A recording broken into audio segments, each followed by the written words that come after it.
come to lift up the name of Jesus. We come to thank him today. Lord, I thank you. Lord, I praise you. Come on, Lord, church. I praise you. Lord, I worship you. Lord, I worship you. Lord, I lift you up. Lord, I lift you up. You're holy. You are holy. You're holy. You are holy. Holy. Holy, Lord. Hallelujah. Hallelujah. Lord, I thank you. Yeah. And Lord, I praise you. Lord, I praise you. Lord, I worship you. Lord, I worship you. Lord, I lift you up. Lord, I lift you up. You're holy. You are holy. You're holy.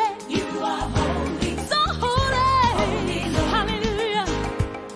Lord, I thank you. Lord, I thank you. Lord, I praise you. Lord, I praise you. Lord, I worship you. Lord, I worship you. Lord, I lift you Lord, up. I lift you up. You're holy. You are holy. You're holy. You are holy.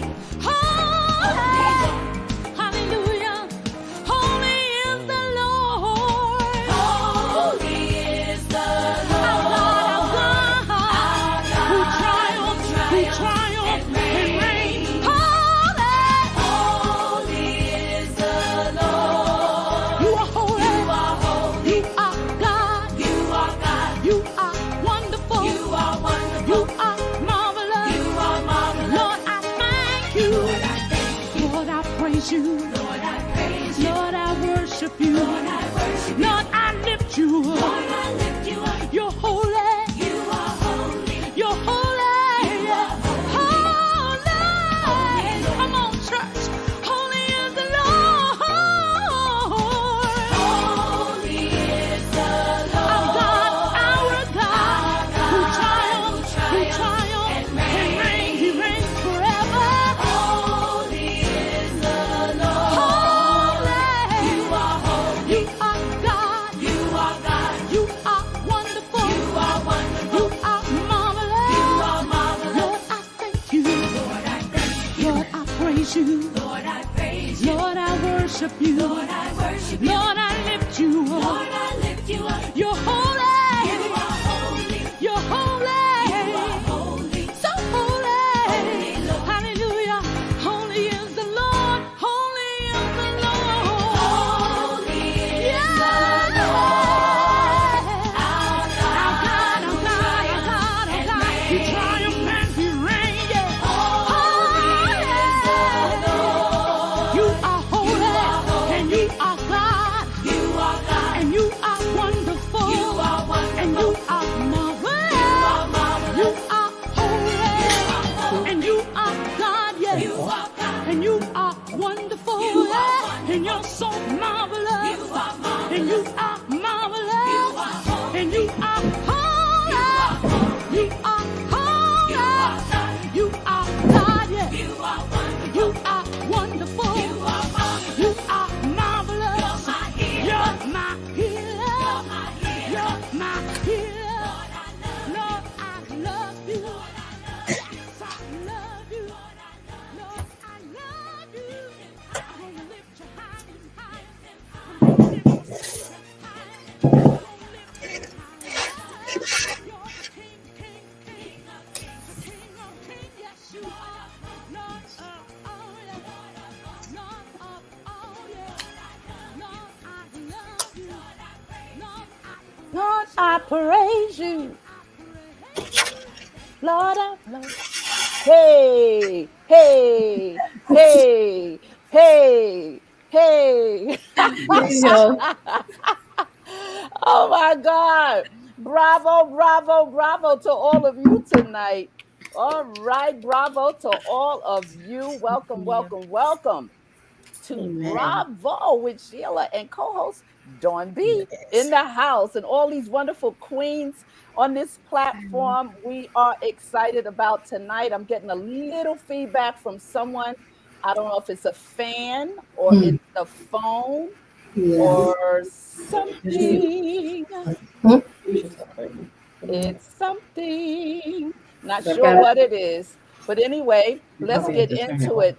Listen, I want to say welcome to Bravo with Sheila tonight. Uh-oh, uh-oh. Thank you. That's okay. I want to say bravo to all of you out there. Thank you for being here tonight. You know how we do it here. We encourage, we build up, we do what we do to help move you from pain to power and from power to victory. That's just in case you need that. But I know we got some strong sisters and brothers that come into this space and we do what we do. We chop, chop, we talk, we share, we cry, we hug, we do what we need to do to encourage each other in this thing called life, because life is happening every single second. Tonight, we're excited to be here to talk about this much needed. It's, you know what? It's not even a chat tonight. This is a conversation. This is a conversation. We can't put a little chat. No, no, no. This is a conversation, and we're excited about it. We want to jump into it. Let's open up the show. We'll be right back.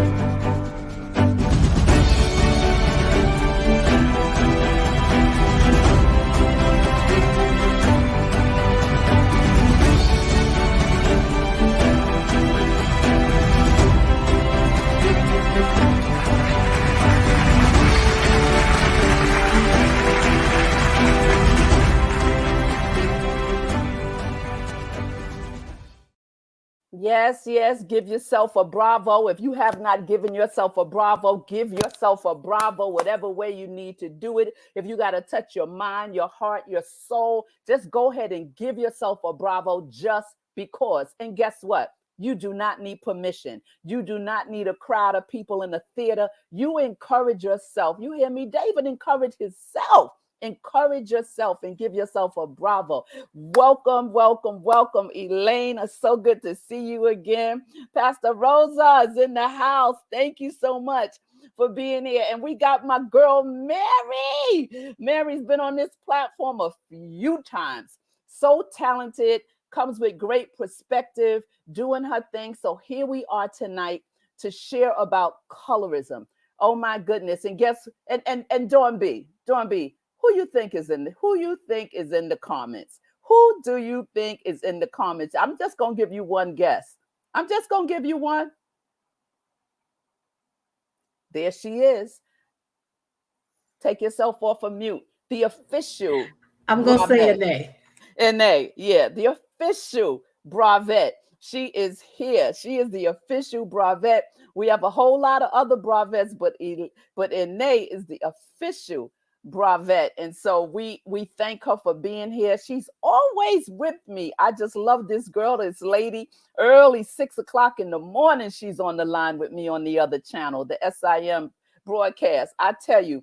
And so tonight, this is going to be a wonderful conversation. I'm sure after we do it, those that come in, wonderful. Those that don't, we want to leave them with something so powerful and strong. And Nay is saying to you, Dawn B, hey, my beautiful. Dawn is saying to Nay, hey, my beautiful Nay. All right.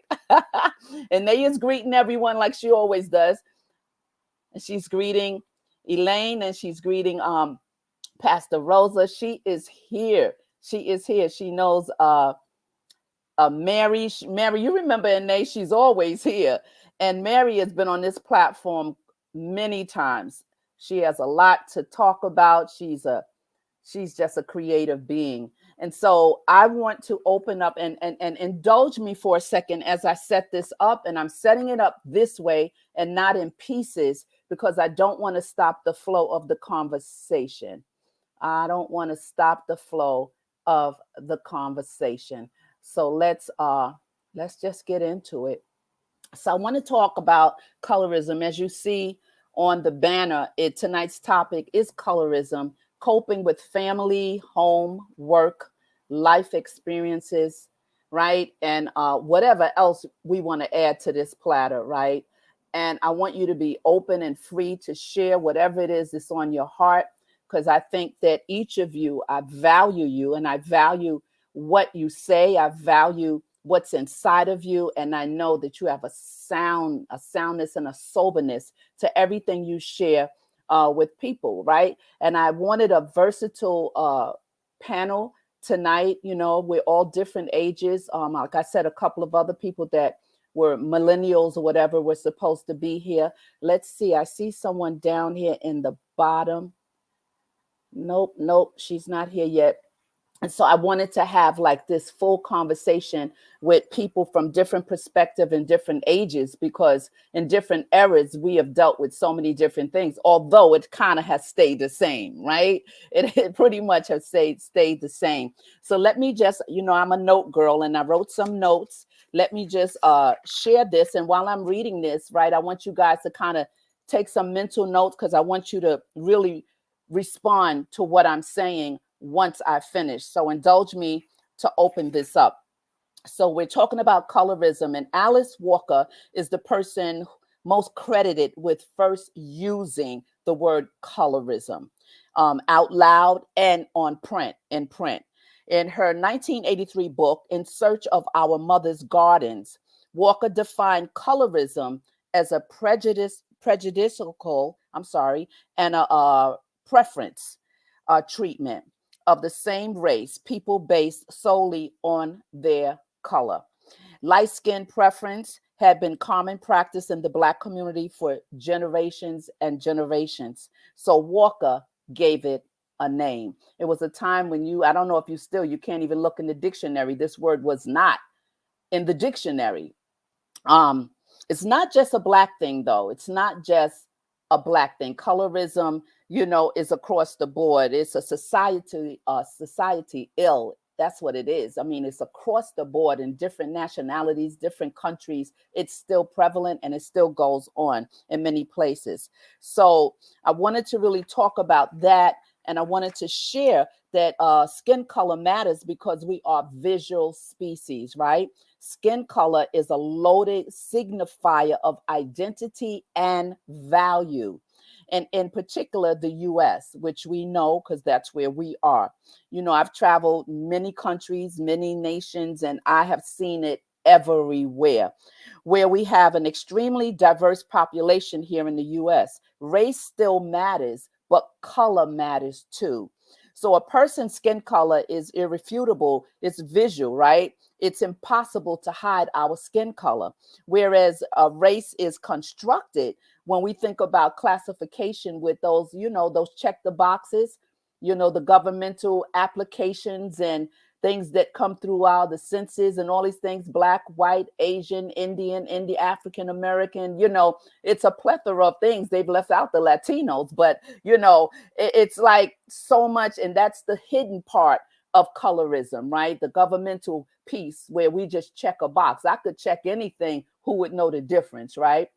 And so, in the meantime, skin color will continue to serve as most obvious criteria in determining how a person will be evaluated and judged. And judged, those strong words. In this country, it's deeply entrenched. We know that dark skin is demonized and light skin wins the prize.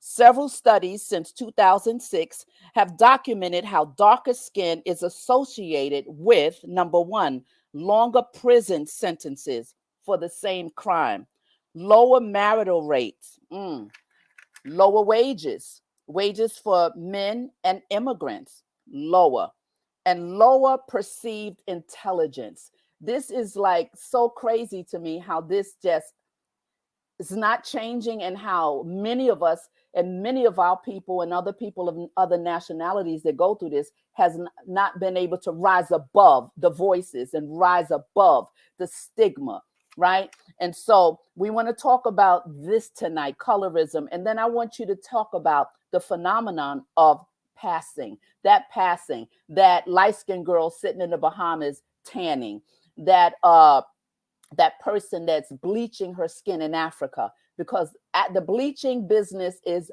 booming. I don't know if you know about it, but the bleaching business is booming. There's a gentleman here in Westchester, and he has almost like a warehouse full of just bleaching creams.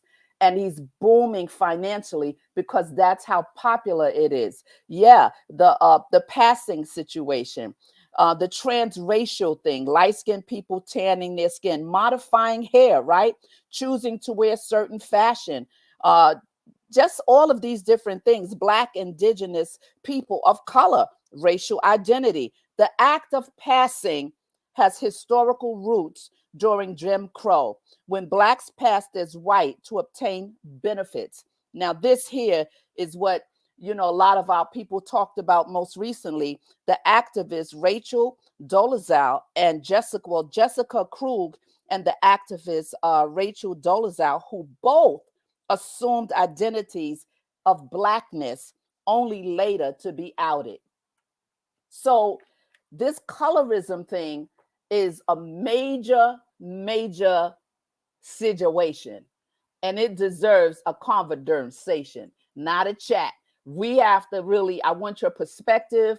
I want to know if you've ever experienced this type of course, I know many of us have dealt with being prejudiced. Hell, we got a brave brother in the house. Let me say hello to IXL. Hi, brother. I love you, brother. Nice to see you. Nice to see you. Nice to see you. We got a brave brother. I tell you, the brothers come over here too. The brothers are in the house. Yeah, the brothers are in the house. So listen. Oh, well, let me put this up so you can see that co-host Dornby is saying great Tuesday. So yeah, and he's clapping, and we're glad that you're here. So this topic, this situation has touched us on different levels. And as I said earlier, many of us have suffered or went through the prejudice thing. We got another bravette in the house. Let's greet her.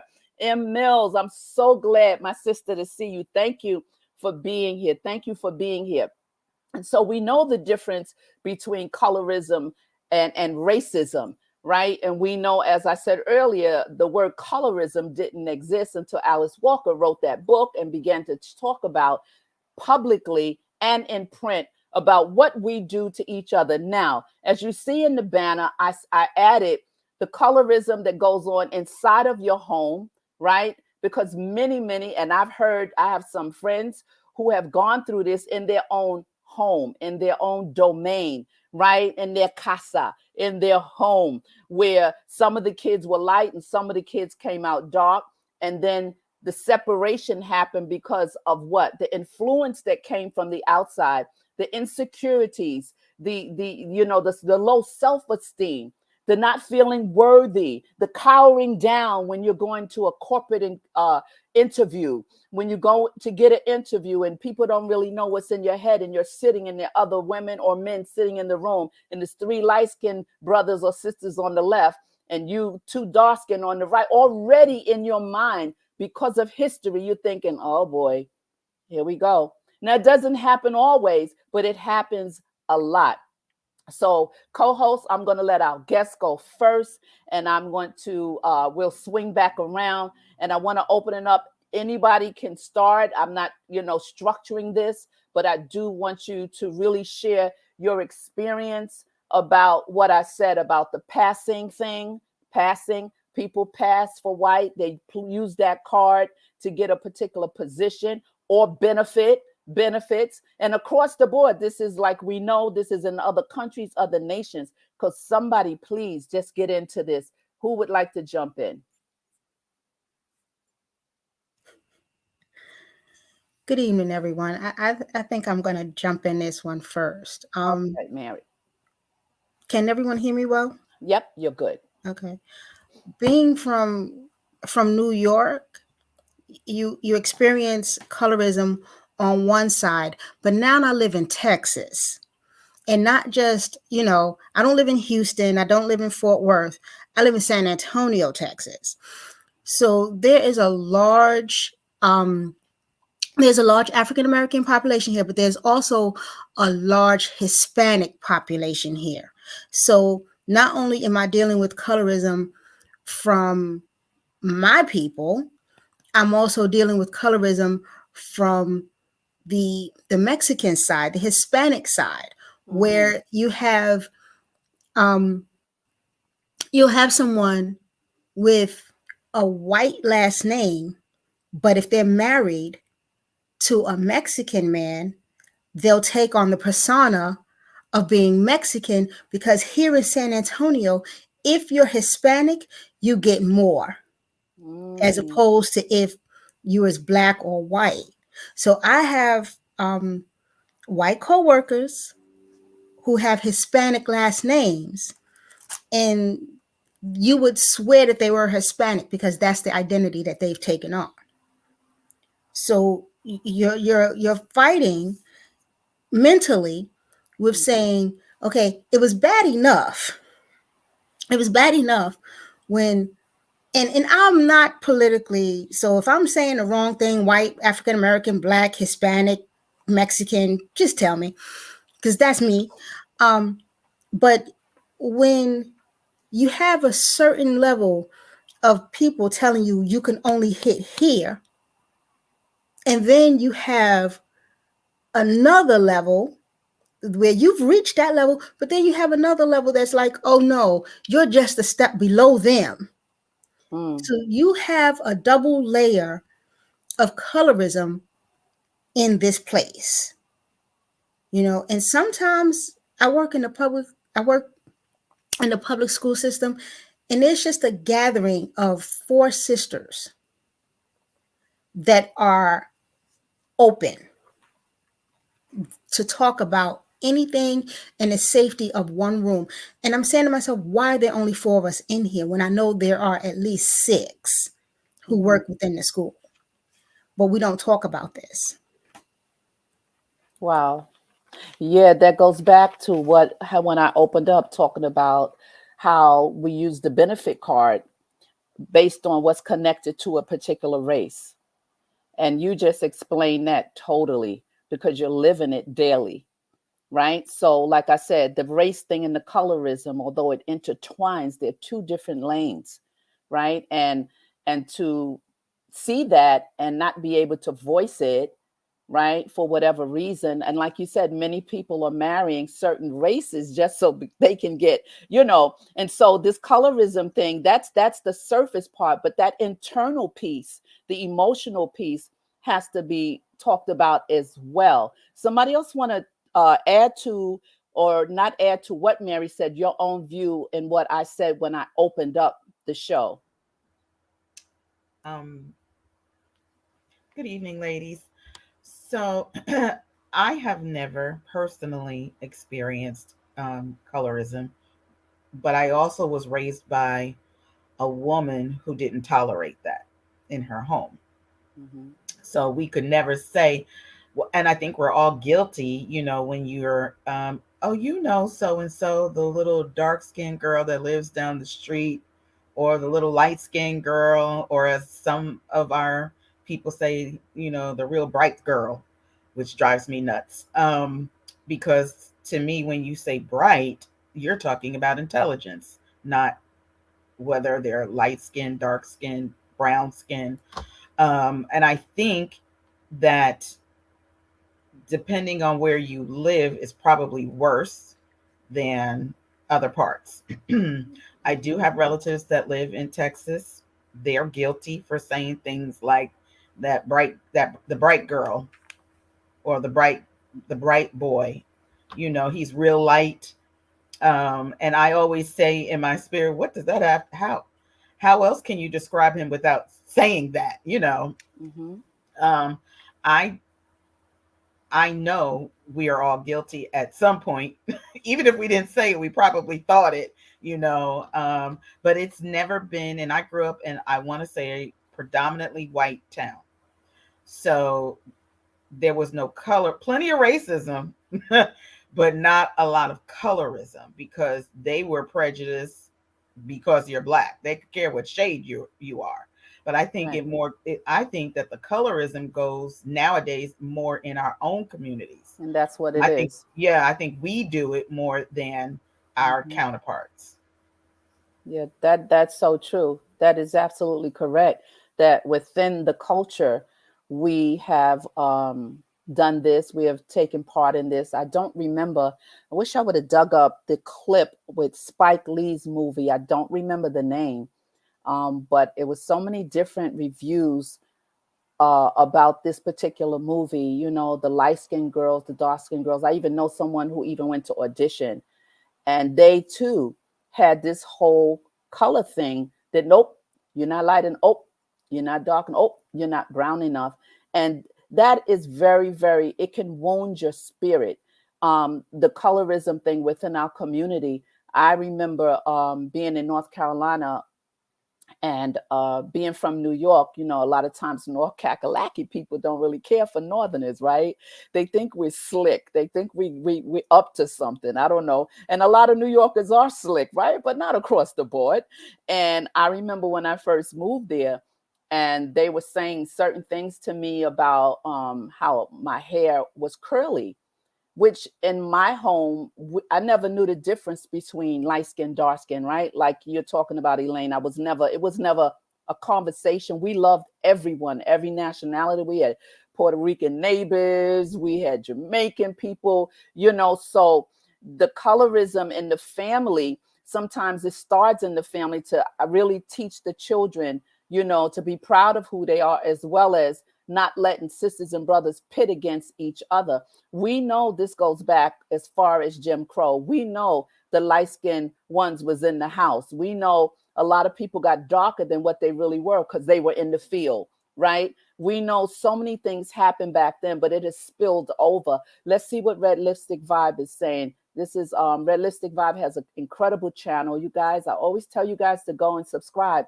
To everyone that comes over here to Bravo with Sheila, and those of you that are listening on Facebook, please, it takes 1 second to hit the like button. Not forcing you to subscribe, but just hit the like button, right? It just do something important for YouTubers and people trying to make moves in these YouTube streets. Red Lipstick Vibe says there is a colorism in my family, even my mom. My mom is very light skinned and I am dark skinned, taken after my dad. She would say things about my skin tone in a negative way. Boom, there it is. There it is. She'll never forget that. You know how they say sticks and stones will hurt, you know, hurt my bones, but words will never hurt me. That's a lie. That's a straight up lie. Words hurt, right? And this is why I wanted to talk about this, because in homes, culturally, not even outside, we're not even talking about strangers. We're talking about inside our homes. You're being wounded because of your skin color. That's so deep. But then it's hereditary, not hereditary, but it comes from the mentality of what someone else came from and what's been embedded in them. I don't know. Maybe, maybe not. So come on, Pastor Rosa, jump in and talk about this. Well, I don't know if you want me to talk about it or not, because I grew up in it. I grew up in it, and I am not the lighter shade of, I'm the darker shade. So growing up, um, there was separation. It was bad enough that we were, separated by ethnicity, that you had your own within your own, you had to step aside because someone was lighter than you. Not necessarily even in my family, we didn't really do that. Like my dad was the oldest of three, and so me and my siblings were, we were all basically the same color. But my cousins by my second aunt, their father was um, very light. So they were very light. So they had made the distinctions. We didn't Mm, know what they were talking about, because that's not how we were raised. We were a family. My mother died when I was about 6 months old. So, my sisters and my brother and I, we lived by her last words, which was take care of each other. So we were so busy trying to take care of each other. We didn't really care who was lighter than or whatever. But in the community that I lived in, we lived on this street and the whites lived on the other street. mhm, So that was bad enough because you couldn't go through the neighborhood. If you went through the neighborhood, you had to walk on a certain side and all of that. And when you're born into it, you just go along with it. You don't even necessarily like it, or you don't voice an opinion. You just do it, because we understood it was about you know survival. But when it came to the people you went to church with, or your next door neighbor, or you liked the boy, but he didn't like you because you were dark and you didn't have long hair. You Mm. know, I kind of got over a little bit because I could sing and I had curly hair, and my dad was like um, one of the who's who in the community, so I kind of Mhm. got over like that, Yeah. but I still had to endure, like you said, the colorism.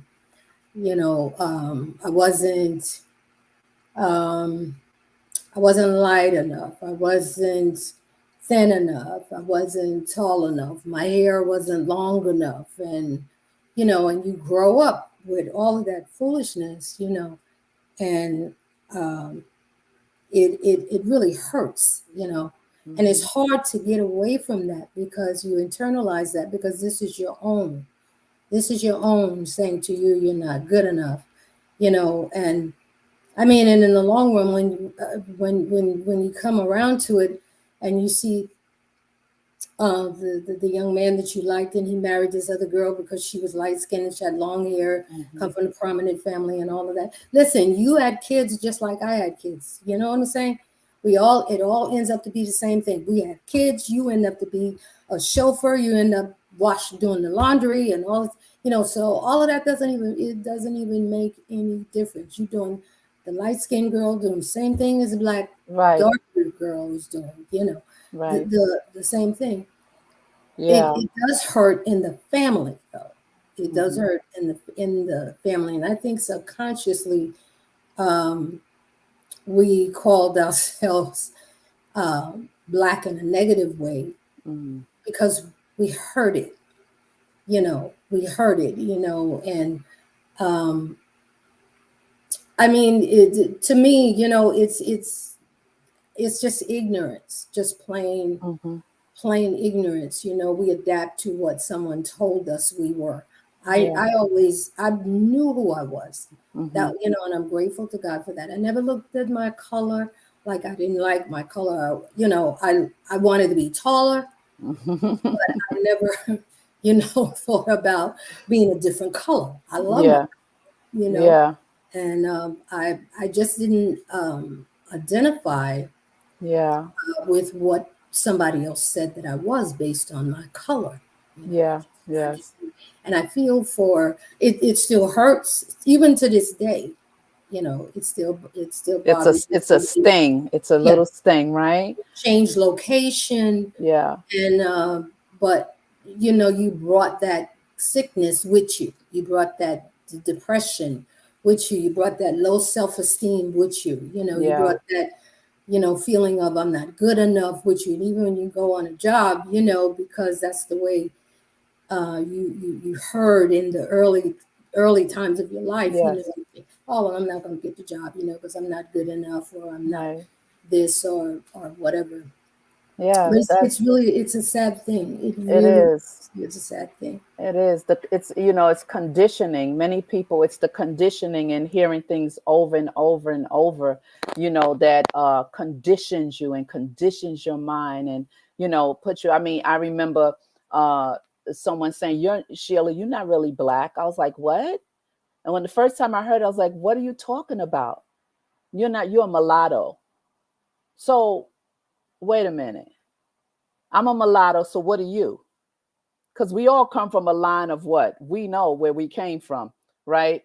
We know. I remember when I went to Ghana, and I went to the Crystal uh, Lake, right? I went to where the slaves were held.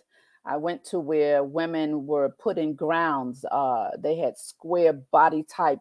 You open up the thing and you stand inside. A woman would stand in there when she refused to sleep with the master, and they went through the caves and saw the writing and the stench in those caves of our people. And then I saw the door of no return, and they began to share with me how the women that were pregnant left, got on the ship, and those of us that were put on the ship, the door of no return is actually written on the doors, that you will never come back. But most of them didn't even make it to that next destination because of illness on the ships, and they were tossing women over. It got so bad that I broke down. I had to run out of the cave. I was filming and I just couldn't handle it no more. The more they went deep and took me into the different, when they showed me the chains for your neck, and it was just a lot.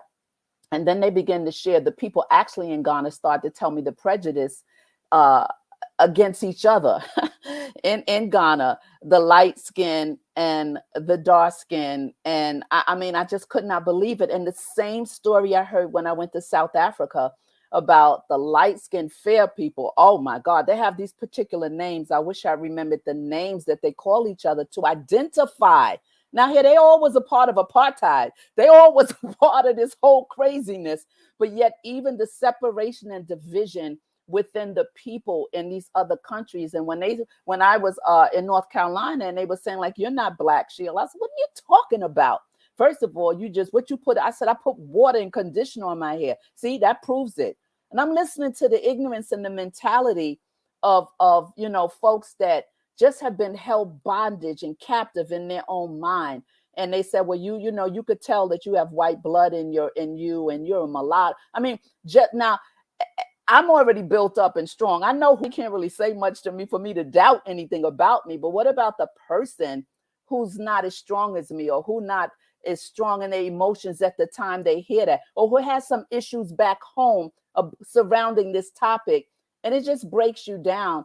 And that's why we all have to find out how we're wired and who we are, right? You got to know whose you are, but you must understand how you're wired, how you're wired. Red Lipstick put up another comment. Let's read what she's saying. She's saying, I'm a PK. I have even seen colorism in the black church, especially Southern churches down here in the Cajun country. Light skin is good. Creole is best. Wow. Light skin is good. I wish you come up here. I wish you come up here, Red Lipstick. But You know, Creole is best. Hold on they one changed second. it. Go ahead. They changed it because it said, yeah, they used to say to be light is right, you know, because you're closer to white, you know. So if you're black, you know, you go back, you know, that type That's of, something. you know, Yeah. type Yeah. of foolishness, you know. Absolutely. And just like how I said opening up, the dark skin is demonized and light skin wins the prize, right? Same type of phrase. Co-host, come on and jump in.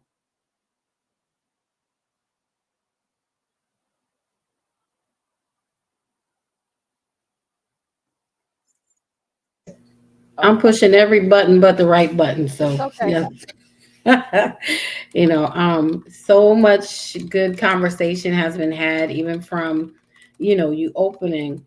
Um, it really is a sad thing because it's really self-destructive, as a people.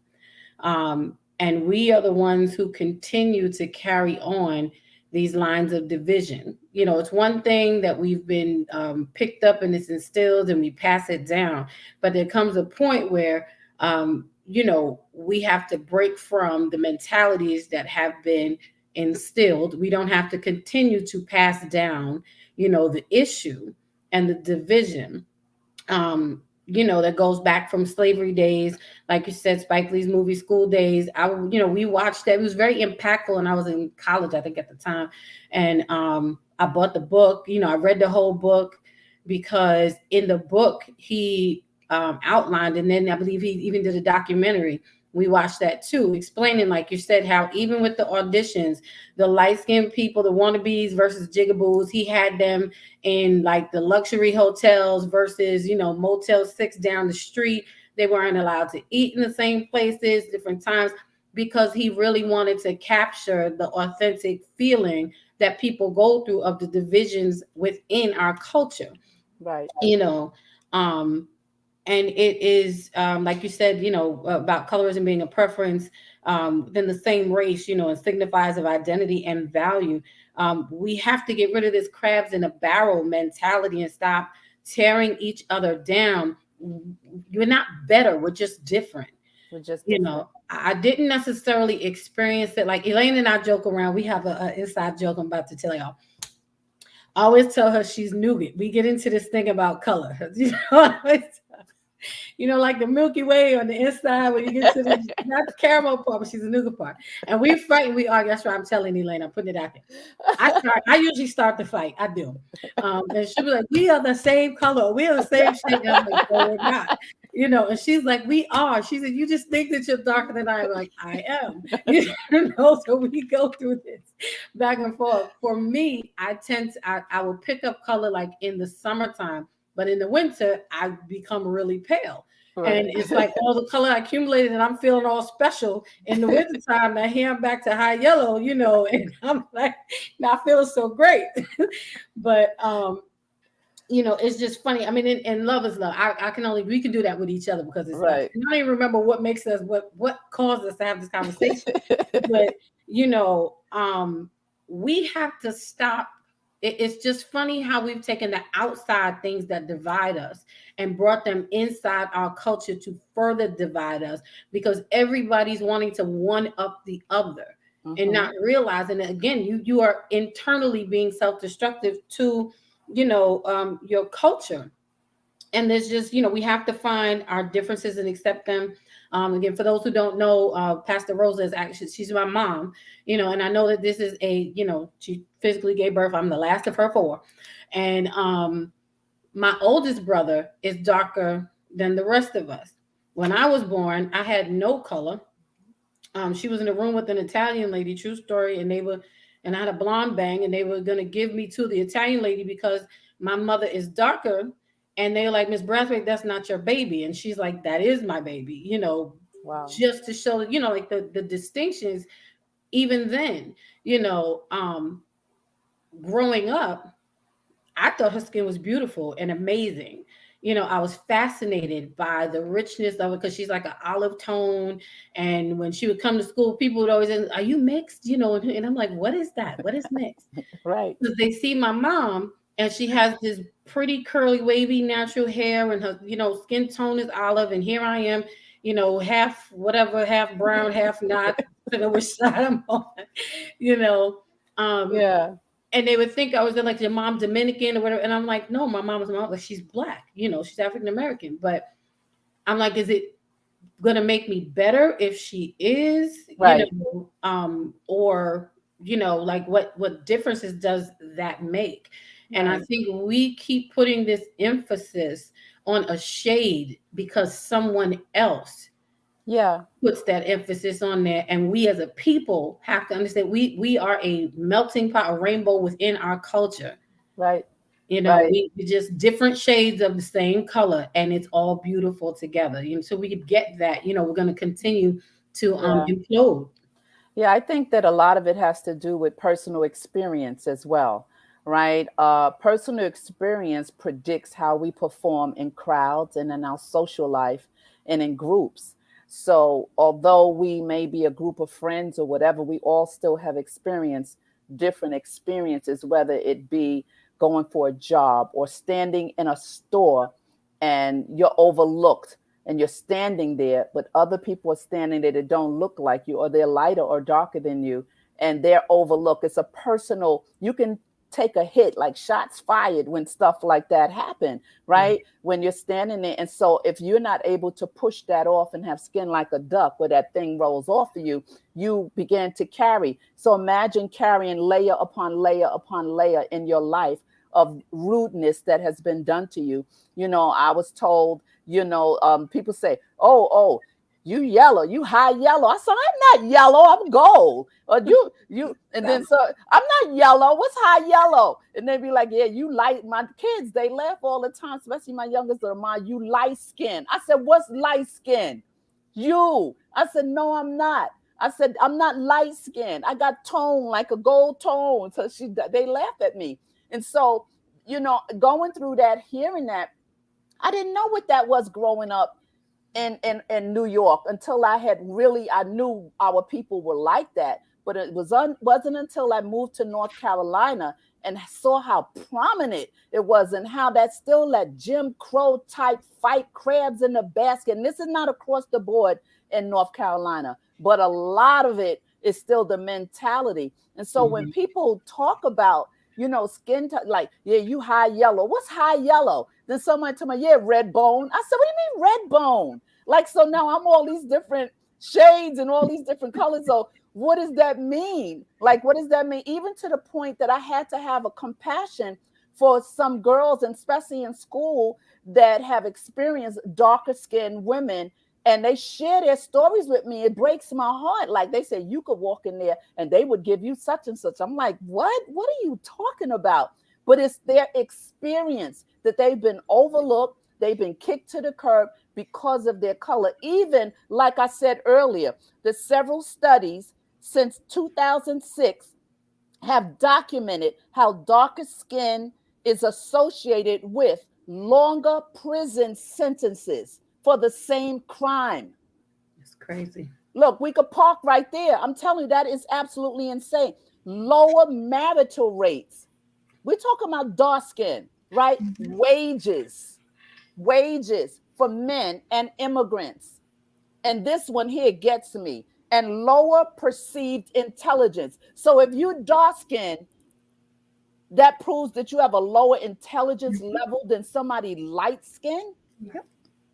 So it's experience. It's every life is an experience, right? Even as we walk with God, my experience is not your experience. I tell people all the time, stop comparing your walk with somebody else's walk. Stop letting people tell you that you're not a believer or that you don't know God. It's your experience. Who's counting? Who's looking? Long as you're doing and you're working towards that mark. So it's about experience in everything that we do, everything that we share. But one of the things that I've tried to do throughout my life is to continually take off layers that don't belong to me.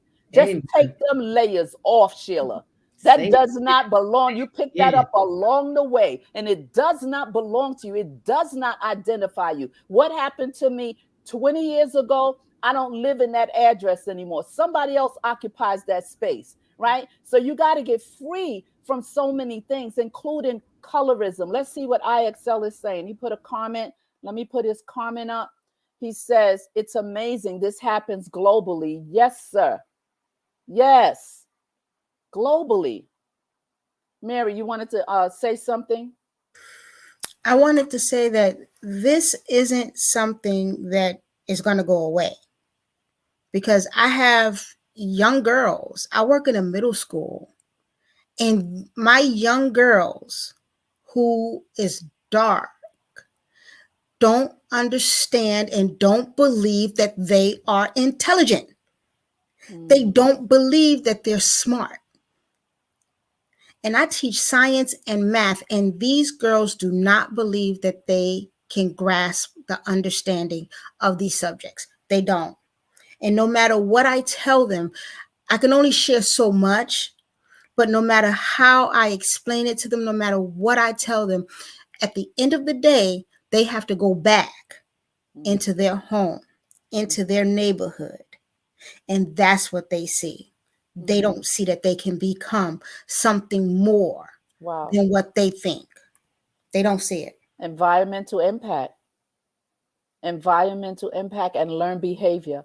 And what the belief system that they've already adapted to at a young age. Hey, my friends are in the chat. Blind guy, his wife, and their life.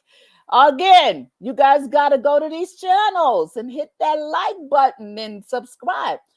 They say these stereotypes are the reason folks of every culture seeks lighter skin to the point of bleaching and staying inside.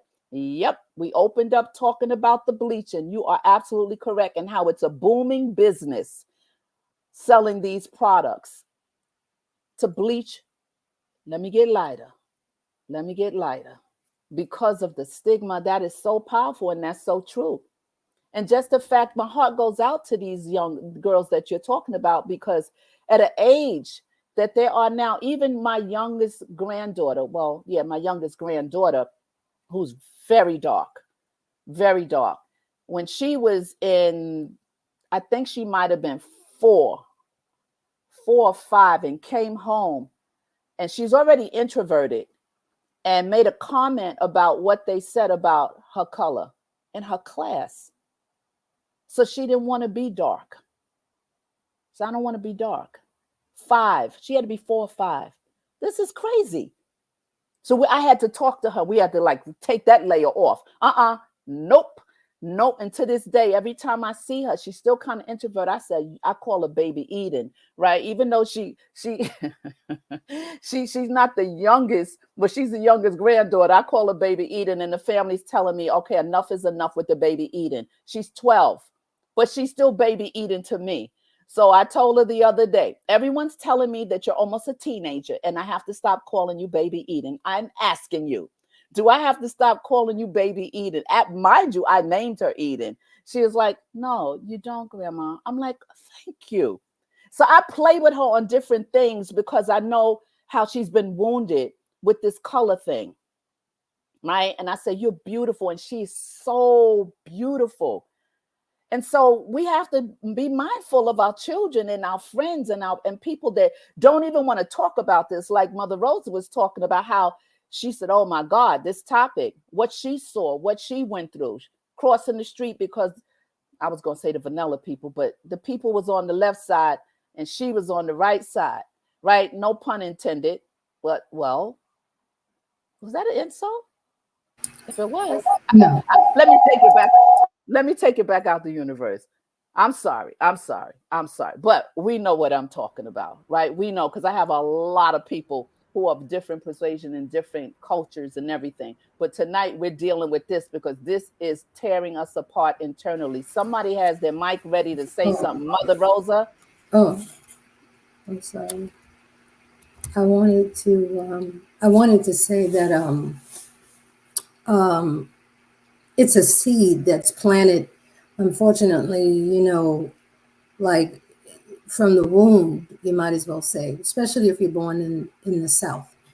You're born knowing that, I mean, not literally, but you know what I'm saying. It's so early that appears to be when you're born, you realize, that you are thought to be less than, but it's how I think it's how we perceive ourselves. We had I'm going to tell something that happened. I'm not going to mention the names, but just cite the situation. Um, well, Dawn and Elaine will know what I'm talking about. Young lady was made a statement about her situation, something that happened between her and the relationship, and so close friends disagreed because they felt like, well, no, she didn't. That's not what happened. And so I said, well, I believe it did. I believe she's telling the truth. And the reason why I did was because I was in the same situation. And so I know that it's possible, for that to be, that way we perceive other people the way we know that we are. If I Mm-hmm, know that I'm loose, I'm gonna think everybody else is loose. You know, mm-hmm, when when we get saved, we forget where we were, and so now, you know, we see people through those eyes of who we were, you know, and that's how I feel that for a mother to tell her daughter or her son, to call him some type of derogatory name or something or other, like you don't really understand the damage that you're doing, to the child. Dawn, really, I think Dawn is the lightest. You are the lightest one of the kids. We never even talked about it. I remember when she was a baby, she was in a playpen. My older son, as she's saying, uh, Dawn was very fair. She had no color. She had no color. She looked like she was Chinese. She had a straight bang, and and then like she was saying, the woman that was in the room with me, she was Italian, and I was breastfeeding, so they brought the baby to me, and so they get ready to take my child over to the the Italian woman. It said this lady had 20 kids. She don't want no more. This was her 20th baby. This is my child. Okay, they would make me get up from this bed. This is my child. You know, but it's my son saw saw his sister, and he looked at her, and he looked away, and he was like, "Mommy, the baby is white." And I said, "No, she's not white." But she had no color, and she was, totally stood out color wise, from the other kids. But I never, it was never an issue. Then I just want to say this. Um, my ex-husband was, I don't know what he was. He was a lot of stuff. He was German, he was Irish, he was black. I don't know. He was a lot of stuff. His mother had blonde hair, green eyes. Um, they had a lot of mixed up in there.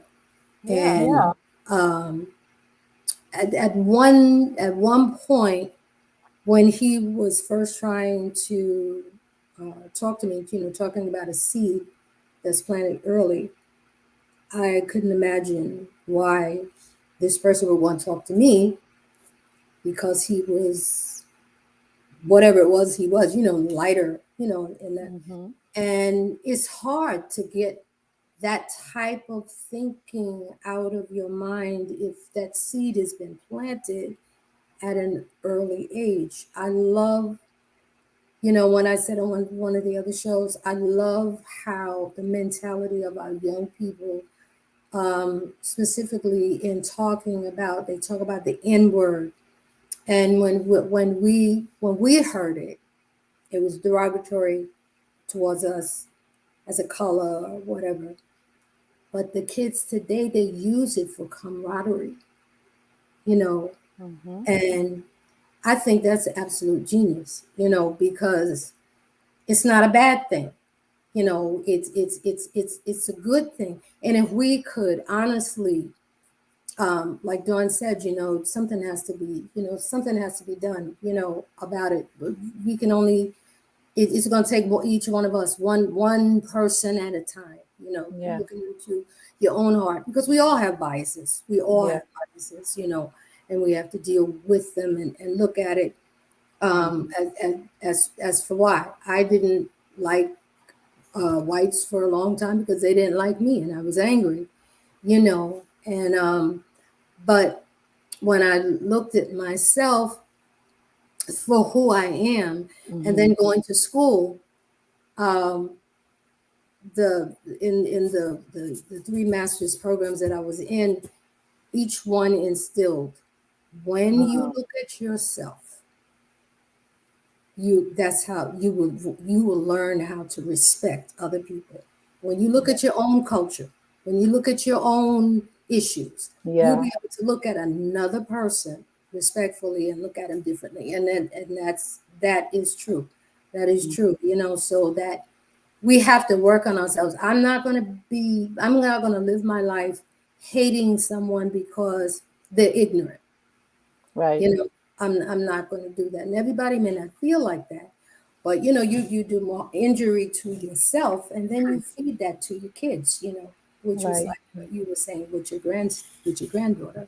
Yeah. Let's look at this comment. This is wonderful. Right on the heels of what you just said, Pastor Rosa. These stereotypes can be changed within our groups and spaces, at least. Right. We can Mhm. put greatness into each other, regardless of our hues. That's right. Right on the heels. See, God is good. He Right. just segue stuff. He just mix it up for you. You don't have to touch it. You just mix it up. You know what, Just Sheila? mix it. Yes, ma'am. Um, I want to encourage everyone. I wrote this piece back in '07, and I have a lot of beauty marks all over, and it's entitled Black Dots. Okay, hold it though. I want you to hold that because I always let you in with a piece. So just hold it. I always Yes, let you in ma'am. with a piece. Just hold that. Yes, ma'am. She always has. She's an incredible writer, and I think that'll be good for you to just hold that because we're going to close shortly. This is something, I took a DNA test, right? That on ancestry.com, and I took the DNA. I did a swap in my mouth, and I did the DNA, and it came back, and it broke down all these different, as you was talking about your ex-husband. He's this, he's that, he's that. And what the report that I came back, I have Irish blood. I got 1% American. I have Ghana. I have Togo. I have a lot of African stuff. So it's funny. Even my kids like, Ma, you took that test.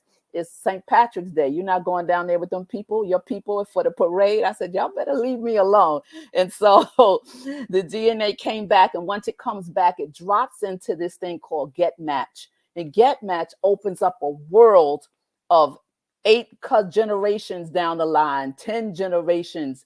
And you're looking at all these people who are connected in a sense somewhere through the bloodline that is connected to you. And I started finding cousins that I didn't know where they were doing their family tree on Ancestry. And so sometimes, I don't know if you guys know, when you are on Ancestry, there'll be a shaking leaf, and the leaf is a hint, right? It's saying, Sheila, I think this might be a link to, someone in your family. You click on the link, and then it opens up, and then you see their history drop down, and then you see people in your family on their tree. I mean, wait, that's Uncle Charlie. Wait a minute. And then, so all these cousins, you get these emails. They said, I think you're my cousin.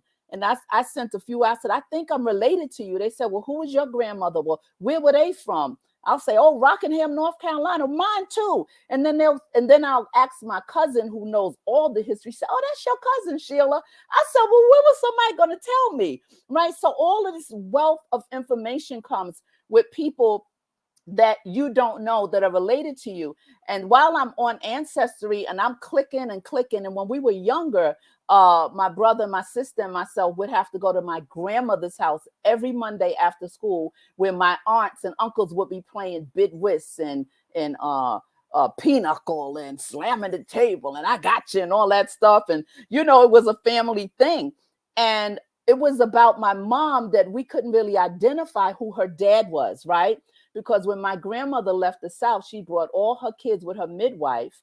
And she got angry because the slave master's wife or whoever was harassing her and her kids. So she just left and came to New York City. And so my mom was the youngest of 12. My mom passed at the age 58, very young, suddenly. And so she was the baby. And the grandfather that I knew, I found out later that he really wasn't my blood grandfather. Although my mom used to call him Papa, Papa this, Papa that. Great, sweet guy. So I'm on Ancestry and I'm digging and looking and I'm clicking leaves and stuff. And then I click on my mother's name. And I'm like, what that say? And I was like, no, that can't be. Mm-mm.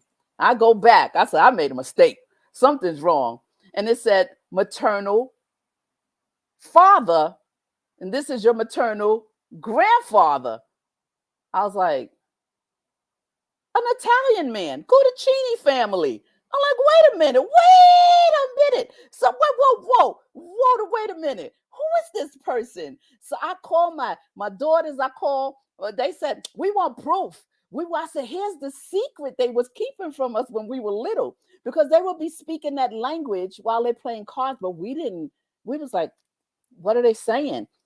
Connected the dots, right? So I said, that was mommy's daddy. Oh my God. So then I went deeper and found all the slave papers, the clerical, how they write the names in the household, who was free, who wasn't free, who came from Pennsylvania to New Bern, North Carolina, the whole family, who was in the house, all the kids. And there was the proof that this man, his son, he had moved from Pennsylvania, bought some slaves or whatever. It just went on and on and on. So I told the kids in the family, they said, oh, so we got Italian, we got Italian relatives or whatever. So I'm saying that to say, when you find out history about who you are, where you come from, it helps you to understand how you're made, right? It helps you to understand the bloodline. It helps you to under. Now, my mom went on to be with the Lord, and I guess she figured the Lord said, "Don't let Sheila find this out before this lady come on home with me," because we would be like, "Who is this man?" The Guidacini family. So it's a joke, an ongoing joke now in the family that I finally found out my grandfather was a white Italian. I mean, like, come on, right? So that gives you understanding about certain things, how you're wired and how you're made up. And so it's a wonderful thing when you sometimes people don't want to know because cousins go with cousins in the South, brothers be messing with sisters, you don't know it. And I just went down south. I did a funeral, and my friend she lives on Ancestry, and she told a couple of people in her family what she found, and they don't speak to her anymore because they don't want to know because they married each other. Like, why you go digging? Why you go digging? One is light and one is dark, but they're related. So this colorism thing and the racial, like we said, race is over here, colorism is in another lane. Two different lanes, but they merge. I don't know why I shared that, but it came up in my mind like while we was talking, like how you find out your identity about certain things when you look for it. Some people of color, some of us don't want to know. We good. We like, I'm good. I don't need to find no cousins. I don't want to know no cousins. But I found some wonderful, wonderful blood relatives. One of my cousins played pro football. What's his name? Something Ingram. He's on one of those Miami teams. I didn't know, you just don't know until you start finding different things about your culture. And instead of thinking negative, you begin to embrace the beauty within us, the beauty that I'm light, you're dark, but we're family, we're blood. It has nothing to do with it. I'm sorry, Ma, I exposed you, but it's okay. It was a teaching point. Oh my goodness, this has been so good. Co-host, what you got?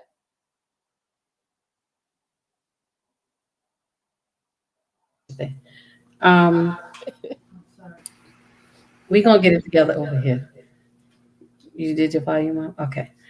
Uh, I think every share that was put out tonight, such a great points of reflection and something for everyone to relate to and to think about. And that's really what, like, we'll never solve the world's problems in one day, in one sitting, in one session.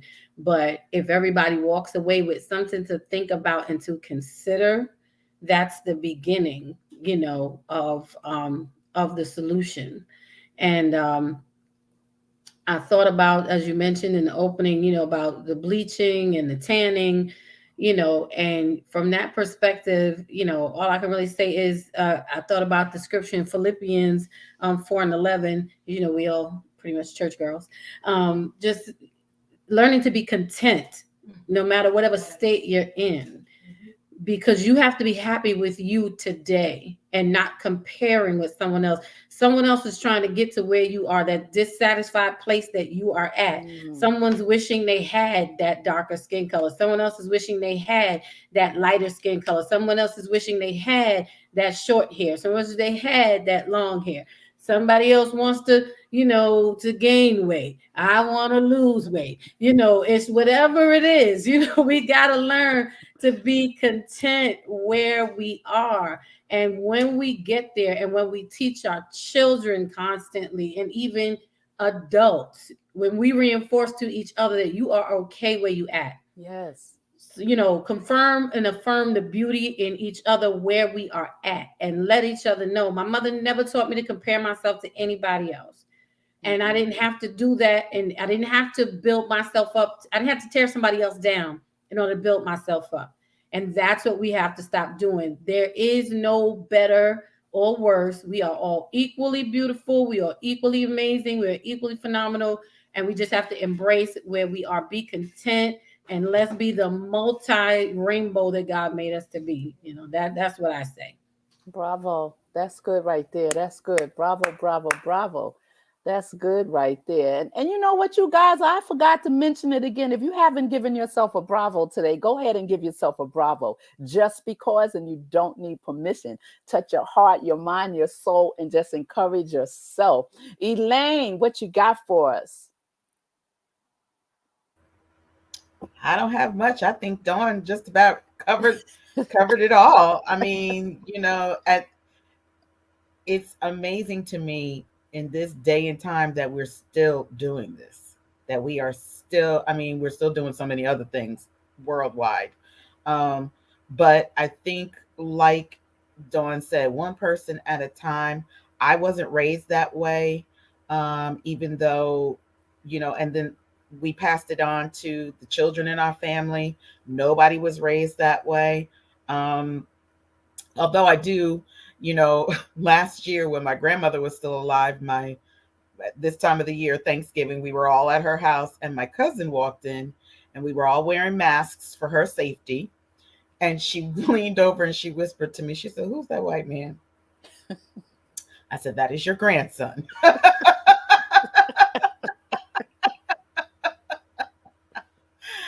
But we never, but she lived in a different time, brought up in a different time in the South, in North Carolina, where, the things that, I was born and raised in New Jersey. So you don't see it as much. You don't hear about it as much. But I do think that we can teach our children, each generation, what not to do, what not to say, how everyone is equal no matter what shade they might be. Amen. Yeah. And how to deal with it when it Right. does hit you. Because it's Right. not going away, like Mary said. How do we teach our kids how to deal with it? Right. Don't let it creep up in you and you become hostile. Right. It's a way to channel it. It's a certain place you put that stuff, right? You don't let it just permeate your whole inward being. Pastor Rosa, what you got for the people? What you going to drop right now for the people before we close? Yes, ma'am. Final word. Um, hmm? Give your final word. Oh,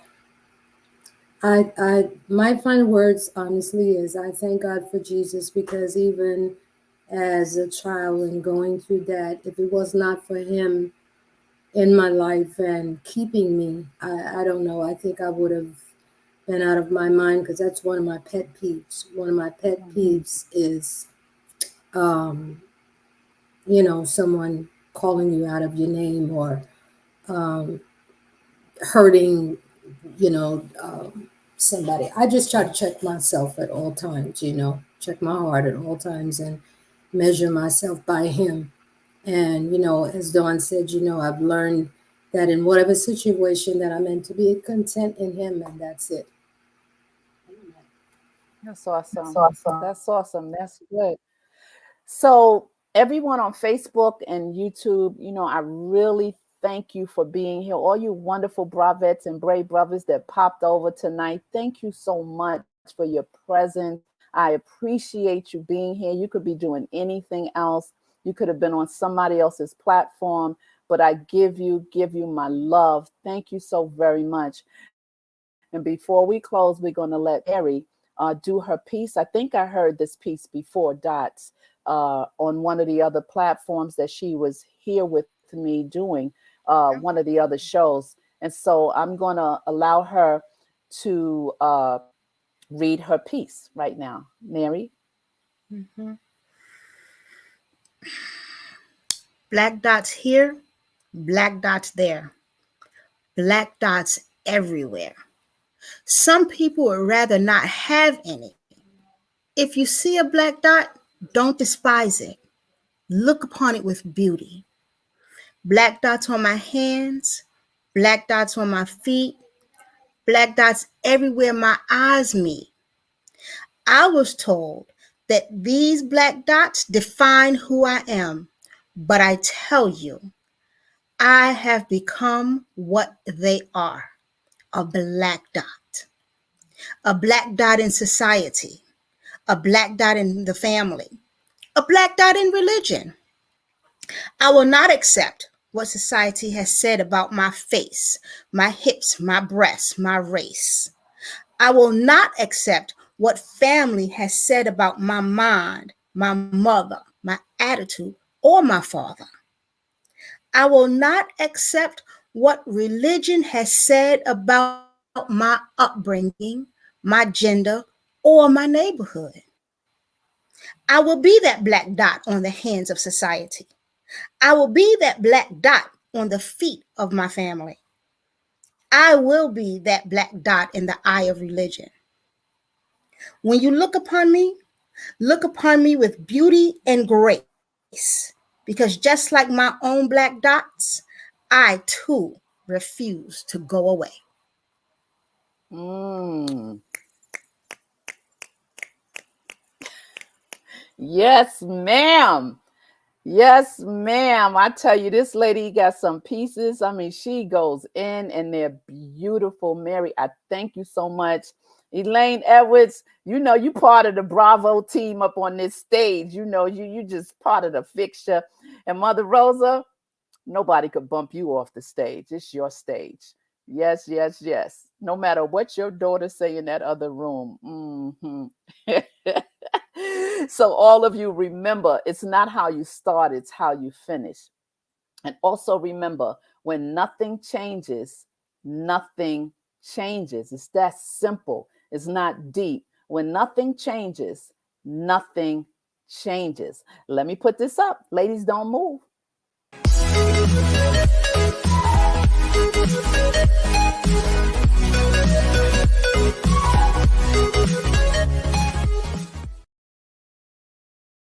Here we go with this.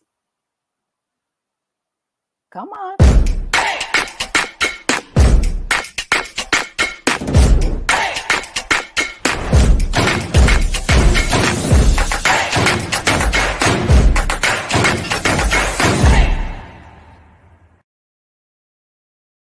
Are out of here. And thank you so much. Listen, we'll see you soon. It's getting ready to jump into the holidays, and it is cold here in New York City. It has shifted. The weather has finally shifted here. It's been really warm and nice, but now it has shifted. And so we're bulked with our coats and everything, but I'm out of here. I am going to California next week. I just want to live there for like 5 months out the year and come back.